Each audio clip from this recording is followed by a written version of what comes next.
एक साधु घने जंगल से होकर जा रहा था। उसे अचानक सामने से बाघ आता हुआ दिखाई दिया। साधु ने सोचा कि अब तो उसके प्राण नहीं बचेंगे, यह बाघ निश्चय ही उसे खा जाएगा। साधु भय के मारे कांपने लगा। फिर उसने सोचा कि मरना तो है ही, क्यों न बचने का कुछ उपाय करके देखे। साधु ने बाघ के पास आते ही ताली बजा बजाकर नाचना शुरू कर दिया। बाघ को यह देखकर बहुत आश्चर्य हुआ।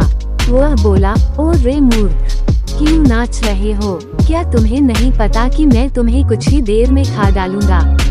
साधु ने कहा, हे बाघ, मैं प्रतिदिन बाघ का भोजन करता हूँ। मेरी झोली में एक बाघ तो पहले से ही है, किंतु वह मेरे लिए अपर्याप्त है। मुझे एक और बाघ चाहिए था। मैं उसी की खोज में जंगल में आया था। तुम अपने आप हो मेरे पास आ गए हो, इसीलिए मुझे खुशी हो रही है। साधु की बात सुनकर बाघ मन ही मन कुछ डरा, फिर भी उसे विश्वास नहीं हुआ। उसने साधु से कहा, तुम अपनी झोली वाला बाघ मुझे दिखाओ। यदि नहीं दिखा सके तो मैं तुम्हें मार डालूंगा।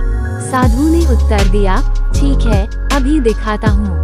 तुम जरा ठहरो, देखो, भाग मत जाना। इतना कहकर साधु ने अपनी झोली उठाई।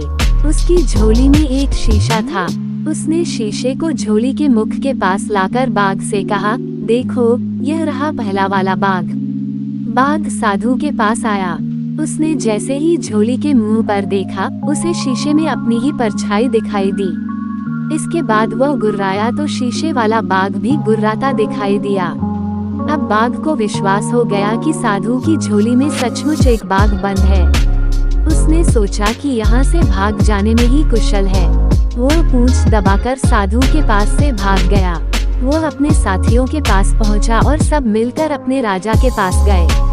राजा ने जब सारी घटना सुनी तो उसे बहुत क्रोध आया। वह बोला, तुम सब काया हो, कहीं आदमी भी बाघ को खा सकता है। चलो, मैं उस साधु को मजा चखाता हूँ। बाघ का सरदार दूसरे बाघों के साथ साधु को खोजने चल पड़ा। इसी बीच साधु के पास एक लकड़हारा आ गया था। साधु उसे बाघ वाली घटना सुना रहा था। तभी बाघों का सरदार वहां पहुंचा। जब लकड़हारे ने बहुत से बाघों को अपनी ओर आते देखा तो डर के मारे उसकी घिघी बंध गई। वह कुल्हाड़ी फेंककर पेड़ पर चढ़ गया। साधु को पेड़ पर चढ़ना नहीं आता था। वह पेड़ के पीछे छिपकर बैठ गया। जो बाघ साधु के पास से जान बचाकर भागा था, वह अपने सरदार से बोला, देखो सरदार, सामने देखो, पहले तो एक ही साधु था, अब दूसरा भी आ गया है। एक नीचे छिप गया है और दूसरा पेड़ के ऊपर, चलो भाग चलें। बाघों का सरदार बोला, मैं इनसे नहीं डरता।